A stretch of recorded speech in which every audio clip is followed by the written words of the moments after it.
It's been a little over 4 months now since I made the switch over to the S23 Ultra from an iPhone 14 Pro Max. And I gotta say, as a content creator here on YouTube, I was pretty nervous to make the switch. You see, I was fully invested into the Apple ecosystem. I have an Apple Watch Ultra, I have an 11-inch M1 iPad Pro, have a 16-inch MacBook Pro, and the list goes on and on. The thing about Apple is they find a way to trap you within their ecosystem. Everything just works together so cohesively that you never think about switching or trying any other products on the market. But when Samsung released the S23 Ultra, I knew that I had to try out the phone for at least a month or so. It looked like an absolute beast on paper, so I was convinced. Fast forward to today, and it's been over 4 months since I made the switch. And I can objectively say Samsung did make the better phone this year. And I don't think I'll be switching back to an iPhone anytime soon.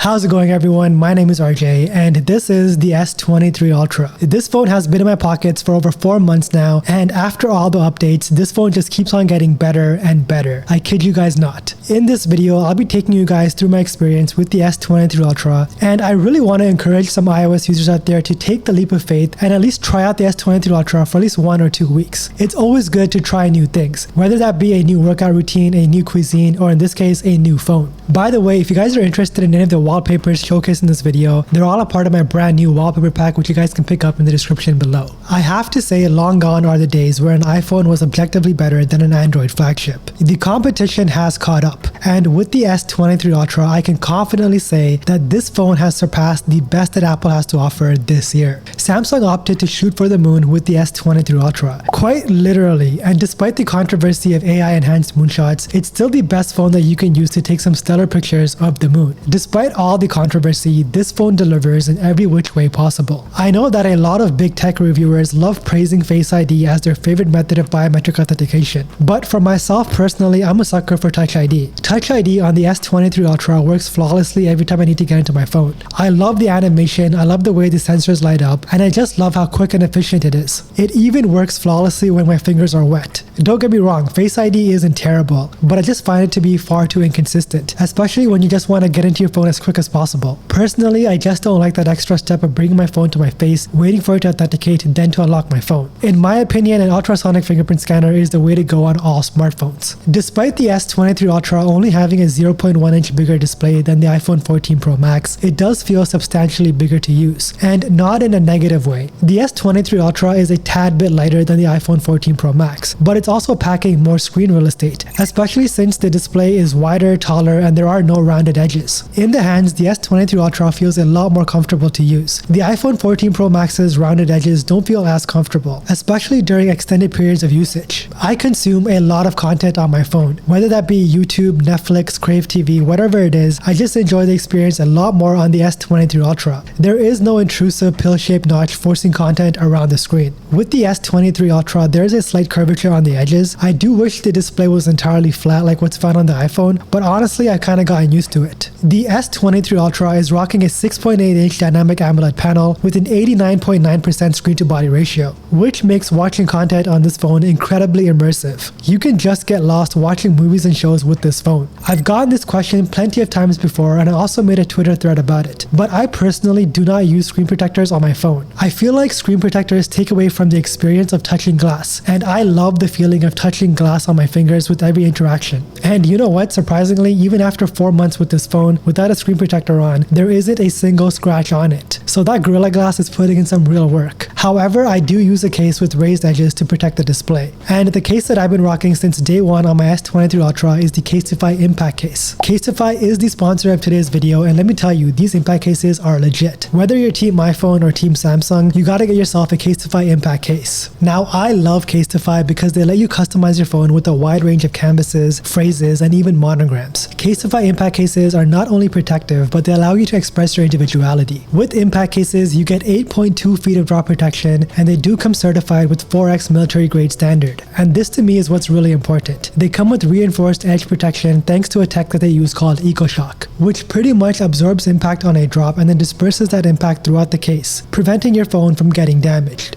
Casetify has allowed me to express myself in a multitude of ways. Here are some of my favorite cases. I absolutely love the artwork and the color scheme of this S23 Ultra case. It's got a retro Japanese gaming vibe to it, which I absolutely love. These iPhone cases are also really nice. This case has my own personal branding on it, RJ, and this case has a really nice color scheme going on. Honestly, the options are endless. Casetify also does a ton of collaborations with artists. My favorite artist is a little scribble who specializes in line art. Take a look at some of her work. These don't look like cases to me. They honestly look like canvases. So if you guys want to pick yourself up a Casetify impact case for your S23 Ultra or your iPhone 14 Pro Max, then head on over to casetify.com/rjtech or just use the link in the description below and a 15% discount will automatically be applied upon checkout. And thanks to Casetify for sponsoring this video. Now, if you want to take your multimedia consumption to the next level on the S23 Ultra, then I highly recommend pairing it with the Xreal AR glasses. These are AR/VR glasses that work with Samsung DeX. I've been loving using these to watch content. You get a 120-inch micro OLED panel within these glasses, and the viewing experience is absolutely incredible. I actually just finished watching the new season of Black Mirror using these glasses, and the quality is just insane. I will say the speakers on the S23 Ultra aren't the greatest. The iPhone 14 Pro Max does top out in that department. Take a listen for yourself and let me know what you guys think.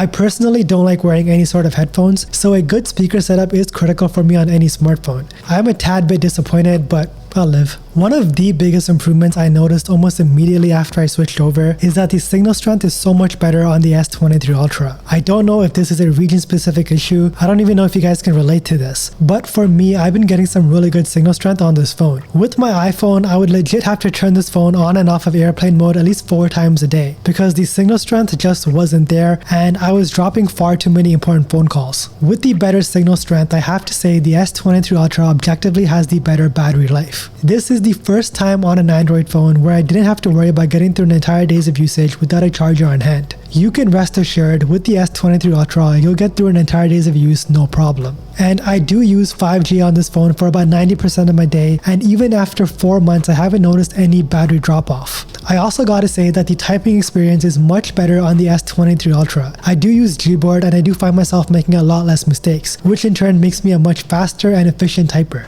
On my iPhone, I made far too many mistakes, and not to mention autocorrect on iOS devices drive me crazy. Just being able to customize the little things on Android makes the user experience a lot more enjoyable. I will say though that the haptics on the S23 Ultra isn't as good as the iPhone 14 Pro Max, or even the Pixel 7 Pro for that matter. It does feel a tad bit tinny. The feedback that I'm expecting when I'm typing really isn't there. It does leave a lot to be desired in my opinion. Performance-wise, the S23 Ultra is still king. To think in 4 months I've only experienced 3 freezes. That is kind of wild to me. My iPhone freezes at least once a month, and I have to restart the phone every single time. One UI 5.1 is incredible. I'm still waiting for that massive June update. Apparently it did get pulled back due to bugs, but once that update comes out, I'll be sure to update you guys with a video. Now, I heard a lot of horror stories about Android apps that they weren't well optimized for performance. I've heard that social media apps aren't optimized for Android, but in my experience, social media apps have been just fine. Except for Twitter, of course. Twitter for Android is still a complete mess, and that's most likely a Twitter problem. Productivity-wise, there's no phone out there like the S23 Ultra. Ever since I got this phone, I do multitask a lot. My go-to combo is my banking app and the calculator. Many people say they don't like using the S Pen. I use it every chance I get. If my wife needs me to grab something from the grocery store, I immediately just jot it down on the lock screen so I don't forget. If I think of a creative thought while I'm driving, I pull over and I write it down. If I need to sign a contract for a sponsorship, I pull out my S Pen and sign my life away. There are so many scenarios where I just prefer to write over type. Honestly, just give the S Pen a chance. I feel like it's a very useful tool to have in your arsenal. Regarding my workflow as a content creator on YouTube, I do rely on a MacBook for all of my editing and creative work. So AirDrop was a big part of my workflow. Luckily, I did find a good workaround for this. The application is called Send Anywhere, and this app allows me to send a ton of videos and pictures straight to my MacBook from my S23 Ultra with no issues whatsoever. I won't get into the cameras in this video. I already did a deep dive comparison in my last comparison comparison video between these two phones, which I will link for you guys in the description below if you are interested. So yeah, I feel like overall the S23 Ultra is still the best phone on the market, and now you can probably pick it up for a very good price. Make sure to check out some of my links in the description below for the best price to date. Now, if you made this switch over from an iPhone to the S23 Ultra, let me know how your experience has been thus far. And don't forget to check out today's sponsor, Casetify. As always, thank you so much for watching, and don't forget to flex with your tech.